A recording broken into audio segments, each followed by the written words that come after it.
గత 10 సంవత్సరాల్లో పెద్దలు మన పార్టీ అధ్యక్షులు మనందరి ఆరాధ్య దైవం తెలంగాణ సాధించిన మన నాయకుడు కేసీఆర్ గారి నాయకత్వంలో నిబద్ధతతోని పద్ధతిగా ఎక్కడ కూడా ఒక్క పైసా అవినీతికి తావు లేకుండా పనిచేసినా అని చెప్పి ఇప్పుడు వాళ్ళకి చెప్పిన ఏసీబీ వాళ్ళు అడిగితే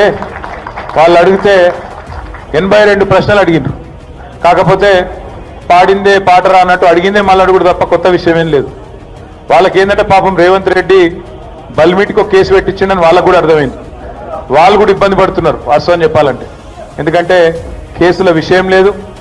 వీడికెళ్ళి ఫార్ములా ఈ రేస్ అనే ఒక ఈవెంట్ని హైదరాబాద్నే ఉంచాలి, కష్టపడి తెచ్చినాం ఇండియాకు మొదటిసారి భారతదేశానికి, ఇక్కడనే ఉండాలి, ఇక్కడ ఉంటేనే మన రాష్ట్రానికి పెట్టుబడులు తెచ్చుట్ల కానీ